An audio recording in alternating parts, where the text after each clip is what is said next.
Kiwi Air, good morning. You're speaking with Roger. How may I help you? Yes, hi. My name's Janet. I've just been trying to make a booking on the internet, and I'm having a problem that I'd like to complain about. So, let me just take down your full name. It's Janet Quigley. That's Quigley. Thank you. And what's the problem exactly? Well, yes. I'm trying to book myself and 3 children, so 4 tickets, to fly within New Zealand. We're wanting to fly from Wellington to Christchurch. Not one way, but return. So it's just a simple booking. Yes, and you've put your dates in, have you? Yes, the dates are... what are we in now? It's September, isn't it? So I'm booking for October. November. The 10th till the 15th. Right. Let me just get that down on the form. And what time would that be? We'd be leaving at 11:45 in the morning, arriving into Christchurch at 12:30. Mm-hmm. I know that it's cheaper to not make the reservation in person, so to save paying the fee, I've been trying to do it through your homepage. Yes, so what's the problem exactly? Well, every time I put in the number of adults and children travelling, the website automatically alters the rate for one of the children to what you'd pay for an adult. It's very annoying. I'm getting so frustrated with it. And each time I change it back, I've been getting error messages telling me to call you directly. I really can't understand it. Before you hear the rest of the conversation, you have some time to look at questions 5 to 10.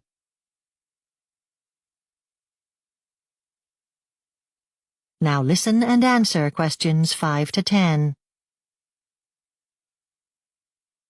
All right, well, yes, there is a reason for why that's happening.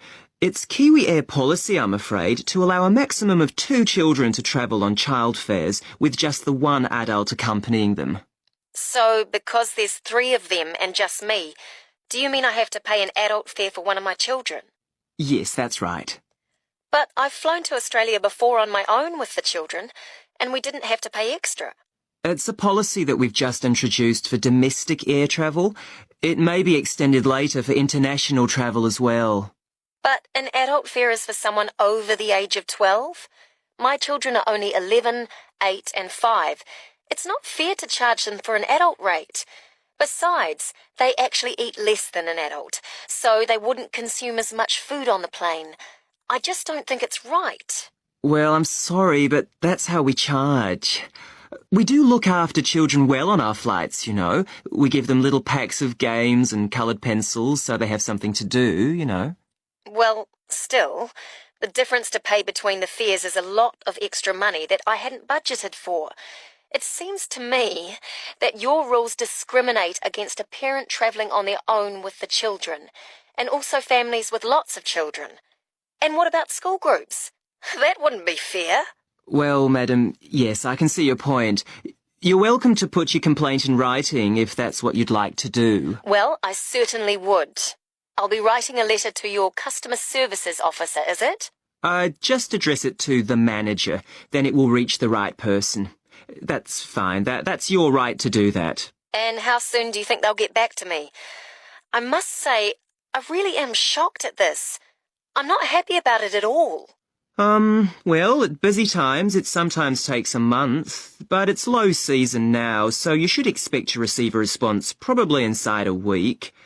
You need to take down this reference number. I'll just give it to you. It's GBK 8422. All right then, I'll put that in the letter. Well, thanks for your help.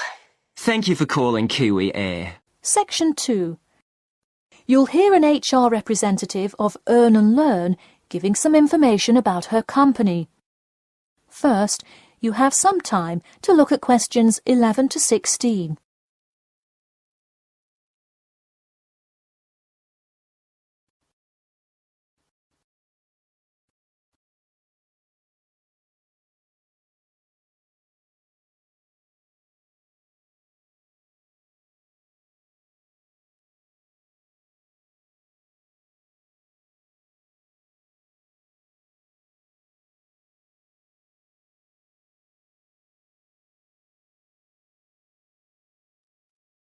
Now listen carefully and answer questions 11 to 16.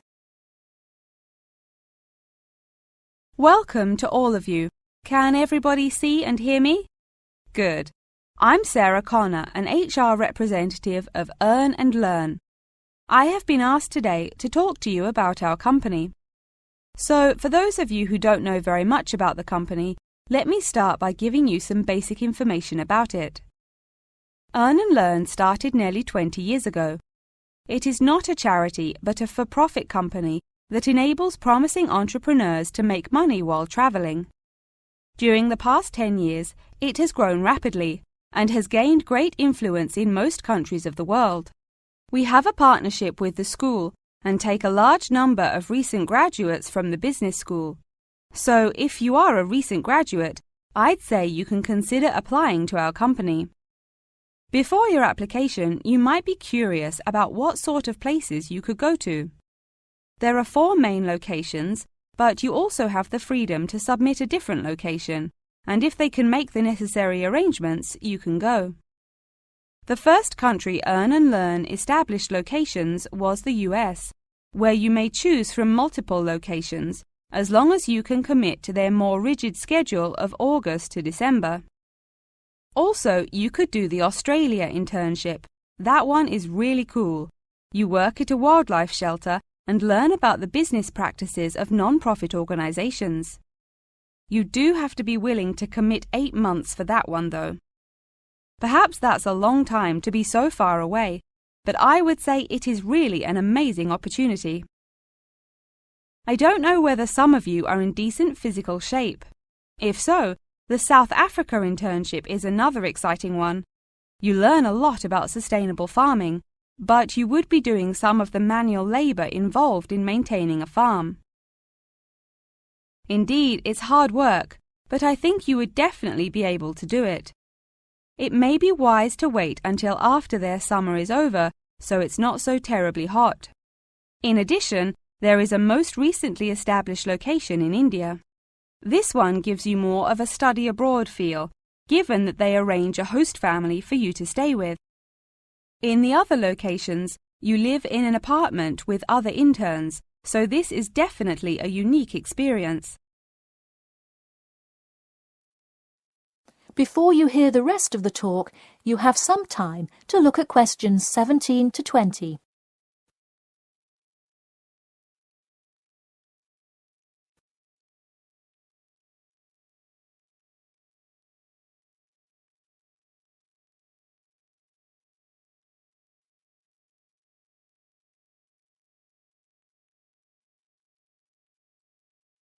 Now listen and answer questions 17 to 20.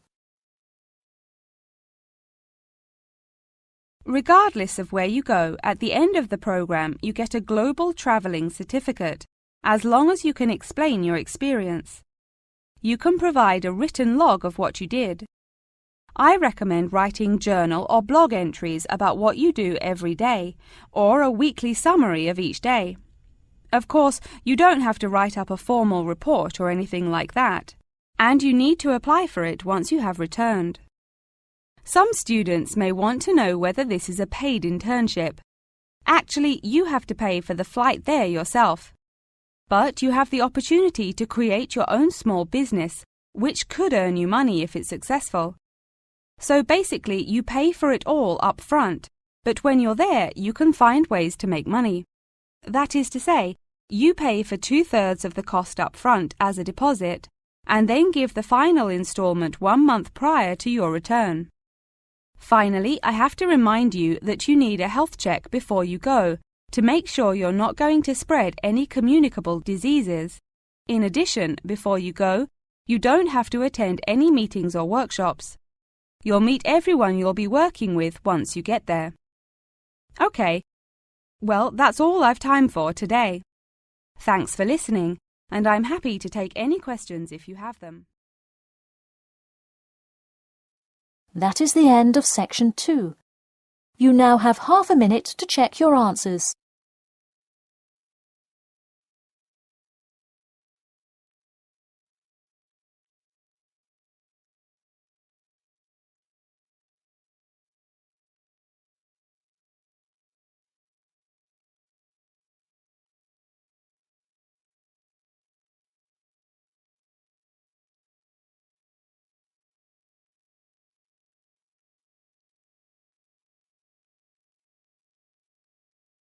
now turn to Section 3.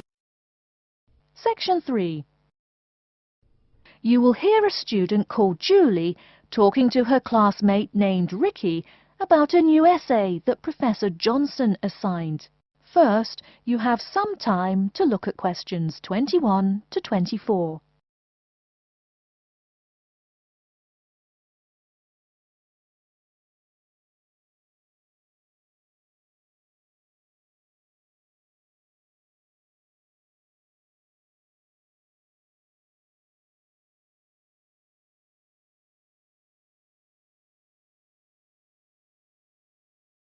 Now, listen carefully and answer questions 21 to 24.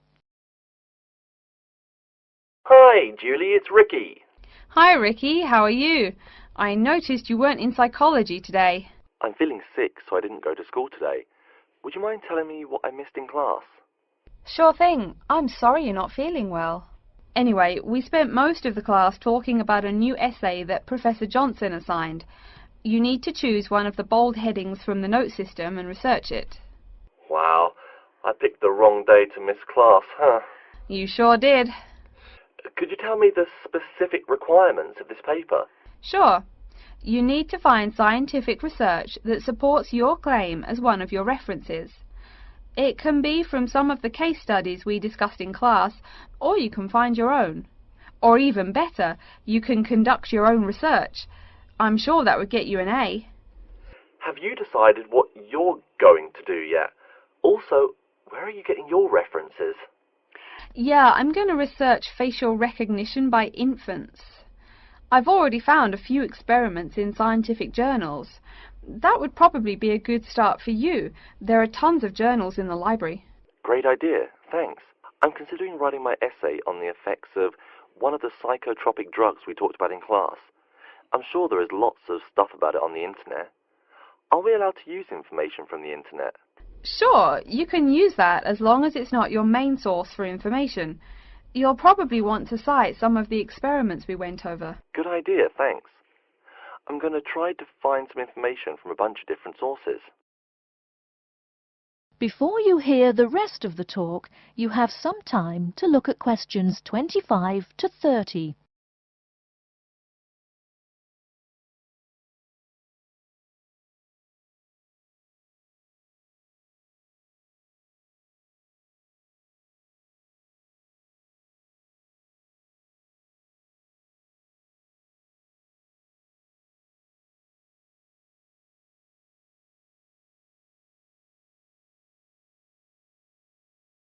Now listen and answer questions 25 to 30. Are there any specifications on how the essay should be written? Yeah, Professor Johnson wants it double-spaced. It should be between 6 to 10 pages long. 6 to 10 pages? That's so much. Oh, it's going to take forever. I know, the whole class groaned when he said that.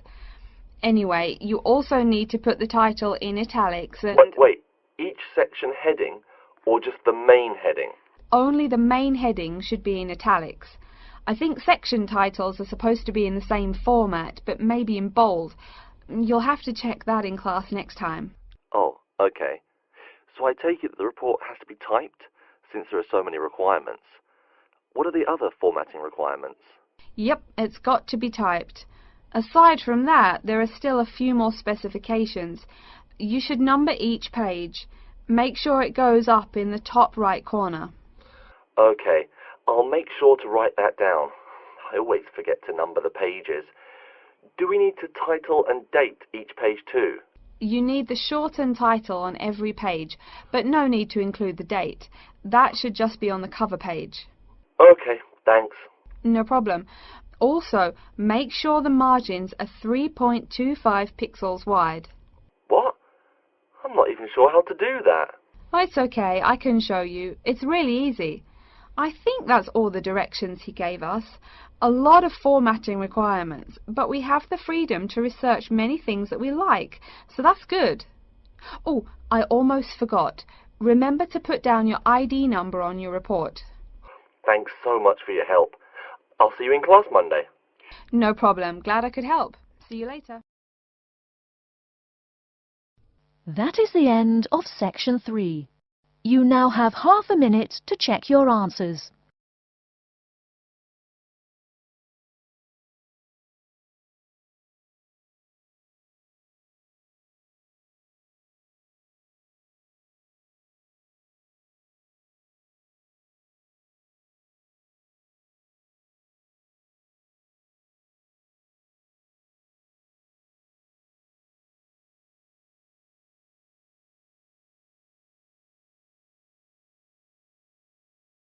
Now turn to section 4.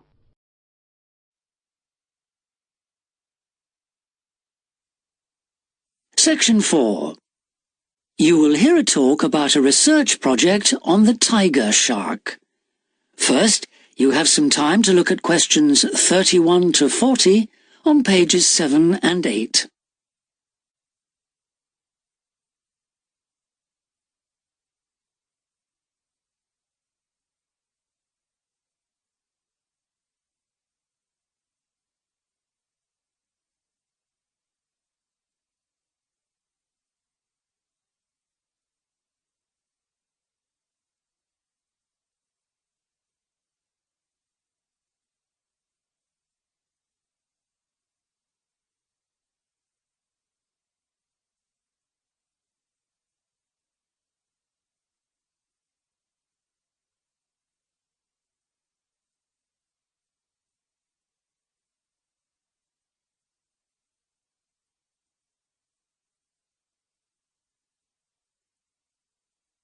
Now listen carefully and answer questions 31 to 40. Good morning, everyone. Today I'm going to talk about the research project I've been involved in on the tiger shark. First of all, some background information. The tiger shark, also known as the leopard shark, is often thought to have got its name from its aggressive nature. But in actual fact, it's called that because it has dark bands, similar to those on a tiger's body. It is a huge creature, growing up to lengths of 6.5 meters. It can be found just about everywhere throughout the world's temperate and tropical seas, but it is most often found along the coast, rather than the open sea. In terms of feeding, tiger sharks tend to be most active at night, and are solitary hunters. Their preferred prey includes other sharks, turtles, seabirds, and dolphins, to name but a few. However, it's not uncommon to find garbage in its stomach. This is because it tends to feed in areas such as harbors and river inlets, where there is a lot of human activity. Now to the project itself. We are particularly interested in some studies that have been done in the Rain Island area. Observations here have shown that there is a large population of tiger sharks present in the summer during the turtle nesting season. However, during the winter months the sharks disappear. So we decided to do some of our own research there.